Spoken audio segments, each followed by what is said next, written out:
Някъде край бреговете на Бразилия, в Атлантическия океан, се намира малък, на пръв поглед безобиден остров.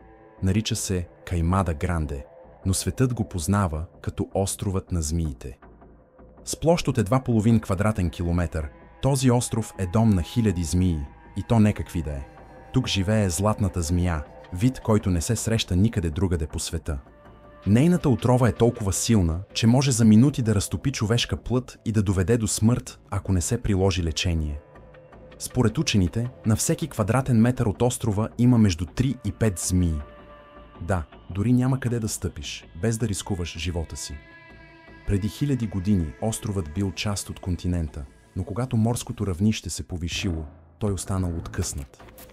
Змиите, останали в изолация, започнали да се развиват независимо. За да оцелеят, еволюцията ги направила още по-отровни. Така плячката им, предимно птици, умирала бързо, преди да успее да отлети. Островът е толкова опасен, че бразилското правителство абсолютно забранява достъпа на цивилни. Само специално обучени учени, с разрешение и защитно облекло, имат правото да стъпят там. Долината на смъртта звучи като име от филм на ужасите, но е напълно реално място. Намира се в Калифорния, САЩ, и е едно от най-екстремните места на планетата. Там е измерена температура от близо 57 градуса по Целзий, една от най-високите регистрирани някога на Земята. Дори и днес, през лятото, жегата там често надвишава 50 градуса. Това е най-сухото и едно от най-горещите места в Северна Америка. Почвата се пука от сушата, а въздухът буквално изгаря кожата. Водата се изпарява още преди да докосне земята. Долината се намира на 86 метра под морското равнище, в местността наречена Badwater Basin. Името й е дадено от златотърсачи през 19 век, които едва оцелели, преминавайки през нея. Но дори и тук животът не се отказва. Пустинни растения, гущери, насекоми и койоти са се приспособили към жестоките условия. Понякога, след рядък дъжд, долината се превръща в пъстър рай от цветя. Феномен, наречен суперблум. На 26 април 1986 година в Чернобилската атомна електроцентрала в Украйна избухва експлозия. Реактор номер 4 се взривява по време на неуспешен експеримент, за да се случи най-страшната ядрена катастрофа в историята на човечеството. За секунди в атмосферата са изхвърлени огромни количества радиоактивни вещества. Облакът се разпространява над големи части от Съветския съюз и Европа. Хиляди хора са изложени на радиация, а последствията се усещат и до днес. В резултат на аварията, властите създават зоната на отчуждение, 30-километрова зона около електроцентралата, в която животът буквално спира. Градът Припят, който бил само на няколко километра от централата, е евакуиран 36 часа след експлозията. Хората напускат домовете си с мисълта, че ще се върнат след няколко дни, но никога не се връщат. Днес градът стои като призрак от миналото. Изоставени жилищни блокове, ръждясали детски въртележки, тетрадки в училищата, останали от онзи ден. Всичко е замръзнало във времето. Зоната на отчуждение се простира на площ от над 2600 квадратни километра. Там природата е започнала да си връща територията. Животни и растения живеят сред радиацията, приспособили се към новите условия. Но не се заблуждавайте, радиацията е невидим враг. Почвата, дърветата, дори сградите все още излъчват опасни нива. Някои зони са толкова заразени, че ще останат необитаеми хиляди години. В подножието на величествения връх Фуджи, в Япония, се простира гъста, тъмна и зловещо тиха гора. Нарича се Аокигахара, но мнозина я познават като гората на самоубийствата. В продължение на десетилетия, Аокигахара е свързвана с най-високия брой самоубийства в Япония, а може би и в света. Хора от цялата страна идват тук, за да сложат край на живота си. Тихо, далеч от очите на обществото. Властите периодично претърсват гората за тела. На дърветата има предупредителни табели, които молят хората да потърсят помощ и да говорят с някого. Доброволци и психолози се опитват да предотвратят трагедии, но гората продължава да привлича отчаяни души. Гората има силно присъствие в японската култура. Свързва се с древни легенди за духове на мъртви. и с самата идея за тиха смърт. Гъстата растителност заглушава звуците. Компасите се объркват заради магнитните свойства на вулканичната почва. Телефоните често губят сигнал. Можеш да се изгубиш само на няколко метра от пътеката. Всичко това прави гората изолирана, мрачна и ужасяващо спокойна.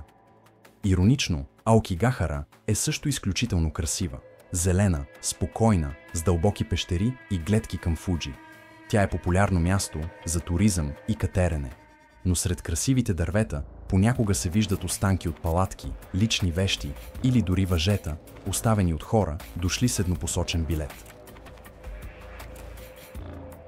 Дълбоко в Сибир, в Република Якутия, се намира малко село с голямо име в световната география, наречено Оймякон. Това е най-студеното постоянно населено място в света, където зимата не просто идва, тя никога не си тръгва напълно. През зимата температурите падат до минус 50, минус 60 и дори минус 70 градуса по Целзий. Рекордът е минус 71 градуса, измерен преди около 100 години, толкова студено, че въздухът може да замрази дъха ти още при издишване. Колите не се изгасят, защото двигателите замръзват. Мастилото в химикалките спира да пише, телефоните изключват за секунди. А ако разлееш вода, тя замръзва преди да докосне земята. Селцето има около 500 души население. Живеят без лукс, с печки на дърва, кожени дрехи и много слоеве топлина. Основната храна – месо, риба, мазнини, почти без зеленчуци. Всичко замръзва твърде бързо, за да се отглежда. Училището спира да работи само ако температурите паднат под минус 55 градуса. За местните това е нормално. За останалия свят – нечовешко. Жителите на селото са изключително издръжливи, свикнали с предизвикателствата. Те не се оплакват, гордеят се, че са част от най-студения и обитаем кът на планетата. Скрито в северната част на Танзания, близо до границата с Кения, се намира едно от най-сюрреалистичните и мистериозни места на планетата – езерото на Трон. Със своите кърваво-червени води и страховито спокойствие, той изглежда като пейзаж от друг свят. Езерото на Трон е изключително алкално, с pH между 9 и 10,5. Водата му е богата на натриев карбонат и други соли, които идват от околните вулкани.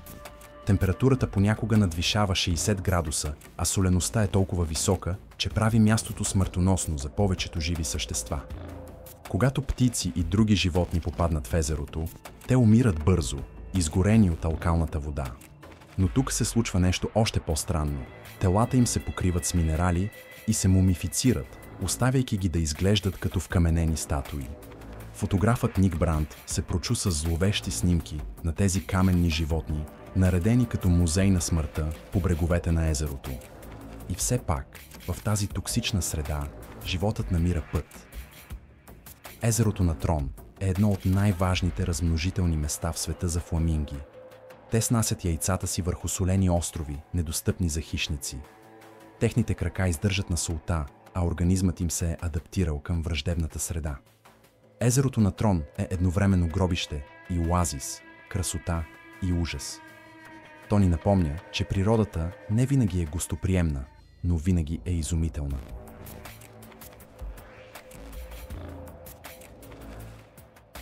Сред суровите и величествени планини на западен Тян Шан, в южната част на Казахстан, се намира резерватът Аксу-Жабагли. Той съчетава в себе си биологично разнообразие, уникални пейзажи и археологически останки, датиращи от древни времена. Планините, долините и езерата изглеждат като кадри от филм. Диви, сурови, недокоснати. Но регионът крие и необясними явления. Местни жители и изследователи са докладвали за необичайни светлини и звуци, идващи от дълбоките долини на Аксу. Съществуват легенди за странни същества и фигури, забелязвани сред горите, нещо като азиатски еквивалент на йети. Районът е бил обект на съветски изследвания, а част от него остава с ограничен достъп. Учените го наричат биозлато на Централна Азия, тъй като в него могат да се наблюдават видове, които не съществуват никъде другаде. Някои казват, че това място крие тайни от древни цивилизации. Други, че то просто ни показва как изглежда природата, когато човечеството не се намесва. Дълбоко в топлите води на Индийския океан се намира остров, който изглежда като рай отдалеч – Северен Сентинел. Но тази екзотична земя е всичко друго, освен гостоприемна. Това е едно от най-изолираните и забранени места на планетата. Островът е дом на сентинелците, племе, което е напълно изолирано от съвременната цивилизация от хилядолетия. Те живеят по начина, по който хората са живели в каменната епоха. Без писмен език, без метал, без контакт с света. И най-важното, те не желаят никакъв контакт.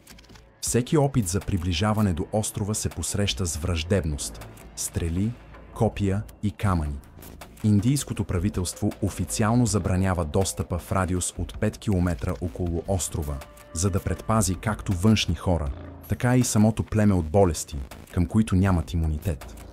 Преди 7 години американски мисионер на име Джон Чао се опита да достигне острова, за да проповядва християнството, но беше убит след стъпването си на брега. Сентинелците са може би най-древното изолирано племе в света. Според антрополози, те са живели на острова повече от 60 000 години. Всичко, което знаем за тях, е чрез наблюдение от разстояние. Изработват примитивни хижи, ловуват с копия и лъкове, избягват контакт дори с хеликоптери и дронове. Островът е последният бастион на човешка изолация. Той съществува като огледало на миналото, напомняйки ни, че не всеки ъгъл на планетата иска да бъде открит, променен или спасен. Дълбоко в сърцето на Боливия, между столицата Ла Пас и селцето Коруико, се вие зловеща лента от кал, скали и мъгла, известна по цял свят като пътят на смъртта. Пътят е дълъг около 65 км, но това са най-смразяващите километри, които човек може да измине. Пътят е построен през 30-те години на 20 век от парагвайски военнопленници по време на Чакската война. Строителството е било брутално, а условията – нечовешки. Без съвременна техника, хората буквално дълбаели пътя в скалите с ръце и кирки. Скалите се издигат над 600 метра, а от другата страна – пропаст без никакви мантинели. Пътят е толкова тесен, че два автомобила трудно се разминават, а през дъждовния сезон често се свлича или се залива от водопади и мъгла. В миналото по пътя загиват до 300 души годишно – шофьори, пътници, цели автобуси, буквално изчезващи в бездната. Причината? Лоша видимост, кални участъци, липса на предпазни мерки и една единствена грешка в преценката. Поради черната си слава, пътят носи прозвището най-смъртоносният път в света. Днес основният трафик е преместен по по-сигурен маршрут. Но пътят на смъртта е превърнат в туристическа атракция, предизвикателство за смели колоездачи и приключенци, които искат да усетят страха отблизо. В дълбините на Централна Африка, в сърцето на националния парк Вирунга, се издига един от най-страшните и активни вулкани на Земята – Нирагонго. Нирагонго е известен с едно от най-големите и най-активни езера от лава в света. Представете си кратер, пълен с кипяща, ярко-червена лава, която никога не се охлажда напълно. През 1977 година изригва и убива над 600 души за броени минути. През 2002 година залива част от град Гома, оставяйки близо 300 000 души без дом. Градът Гома, с население над 2 милиона души, се намира само на 12 км от кратера.